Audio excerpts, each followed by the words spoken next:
UEFA champions ലീഗിലാണെങ്കിലും UEFA Europa ലീഗിലാണെങ്കിലും UEFA conference ലീഗിലാണെങ്കിലും അതിൻ്റെ ഫോർമാറ്റിൽ ഒരുപാട് മാറ്റങ്ങളാണ് ഇപ്പോൾ വന്നിട്ടുള്ളത്. അതുപോലെ തന്നെ നമ്മളെല്ലാവരും കണ്ടൊരു കാര്യമാണ് UEFA ചാമ്പ്യൻസ് ലീഗിൻ്റെ ഫേസ് ഡ്രോയിൽ റൊണാൾഡോക്ക് ഒരു അവാർഡ് കൊടുത്തു. വൈ? എന്തുകൊണ്ട് ഇപ്പോൾ റൊണാൾഡോക്ക് അങ്ങനെയുള്ള ഒരു അവാർഡ് കൊടുക്കാനുള്ള കാരണം എന്താണ്? അല്ലെങ്കിൽ അത് ശരിയായോ? അല്ലെങ്കിൽ അതിൻ്റെ പിന്നിലുള്ള കാരണം എന്താണ്?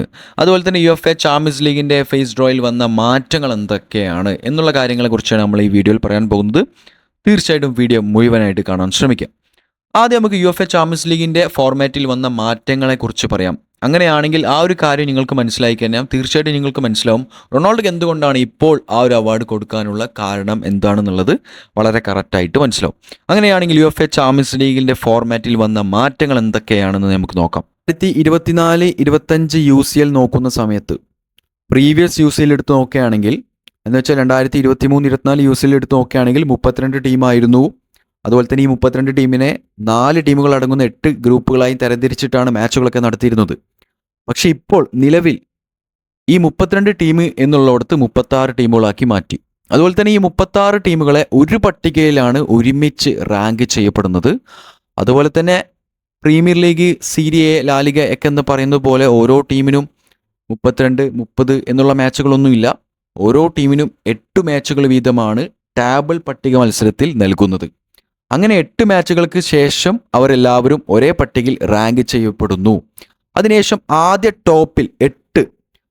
ടോപ്പിൽ ഫിനിഷ് ചെയ്യുന്ന 8 ടീമുകൾ ഡയറക്റ്റ് റൗണ്ട് ഓഫ് 60ലേക്ക് കടക്കുകയും അതിനുശേഷമുള്ള 9 സ്ഥാനക്കാർ മുതൽ 24 സ്ഥാനക്കാർ തമ്മിൽ അങ്ങോട്ടും ഇങ്ങോട്ടും നോക്കൌട്ട് പ്ലേ ഓഫ് റൗണ്ട് എന്ന് പറഞ്ഞ റൗണ്ട് ഉണ്ട്. അതാണ് കളിക്കാൻ പോകുന്നത്.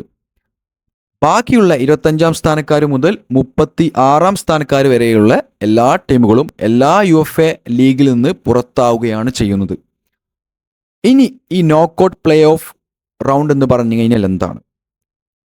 9 സ്ഥാനക്കാർ മുതൽ 16 സ്ഥാനക്കാർ വരെ, 17 സ്ഥാനക്കാർ മുതൽ 24 സ്ഥാനക്കാർ വരെ അങ്ങോട്ടും ഇങ്ങോട്ടും എഗെയിൻസ്റ്റ് ആയിട്ട് ഹോം മാച്ചും എവേ മാച്ചും കളിക്കും. എന്ന് വെച്ചാൽ സിംഗിൾ ലീഗ് അല്ല, ഡബിൾ ലീഗാണ്. അങ്ങനെ അതിൽ നിന്ന് 8 ടീമുകളാണോ ജയിച്ച് കുതിക്കുന്നത് ആ 8 ടീമുകളാണ് അവിടെ നിന്ന് റൗണ്ട് ഓഫ് 60ലേക്ക് കടക്കുന്നത്. നേരത്തെ ഓൾറെഡി 8 ടീമുകൾ കടന്നു കഴിഞ്ഞു.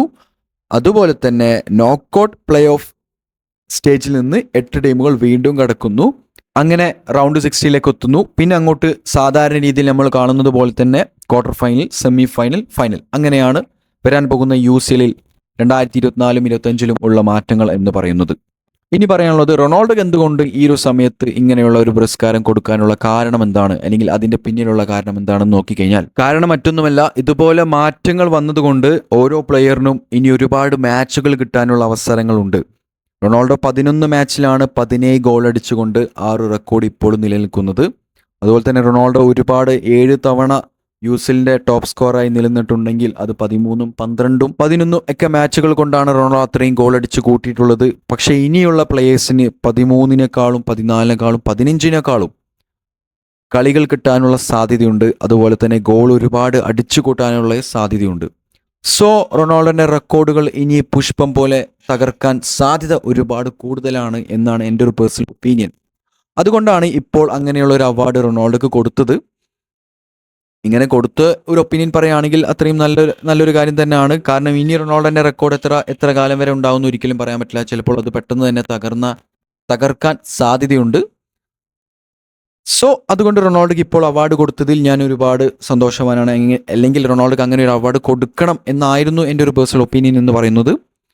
അതുകൊണ്ട് തന്നെയാണ് റൊണാൾഡോക്ക് ഈ ഒരു സമയത്ത് ഇങ്ങനെയുള്ള ഒരു പുരസ്കാരം UCL അല്ലെങ്കിൽ UEFA കൊടുക്കാനുള്ള ഏക കാരണം എന്ന് പറയുന്നത്. ഓക്കെ ഫ്രണ്ട്സ്, ഈ വീഡിയോ അവസാനിപ്പിക്കുന്നു. ഈ ഒരു കാര്യത്തെക്കുറിച്ച് നിങ്ങളുടെ ഒപ്പീനിയൻ എന്താണെന്നുള്ളത് കമൻറ്റ് ബോക്സിൽ കമൻറ്റ് ചെയ്യുക. Okay friends, bye. It's me scorers mind.